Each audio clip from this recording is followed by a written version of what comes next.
నేను చదువుకునేటప్పుడు మా నాన్న అనుకునేవాడంట నా కొడుకు గవర్నమెంట్ జాబ్ కొడతాడు అని. మా నాన్నకేం తెలుసు దాని అమ్మట్లా జాబ్ కొడతామని. మామూలుగా ఉండదు భయ్య. గవర్నమెంట్ జాబ్లో ఉన్న ఆదివారం పూటనే సెలవు వస్తుంది, ఇది చచ్చే వరకున్న సెలవు రాదు. అట్లా జాబ్ కొట్టినోడు నేను. మనతో మామూలుగా ఉండదు ఎవరు.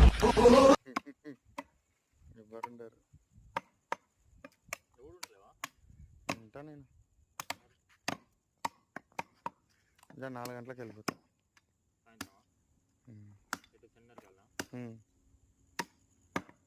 ఇల్లే కిరాయికి ఇస్తాను, వెళ్ళిపోతాను. నాన్నకాడ ఉంటా, గోదావరికాడ ఉంటాను. షిఫ్ట్ చేస్తే ఇప్పుడు కాదు, కొంచెం టైం పడుతుంది. టోటల్ షిఫ్ట్ అవుతుంది ఇల్లంతా. నచ్చుతలేదు ఊరు, మనుషులు నచ్చుతలేరు మెయిన్.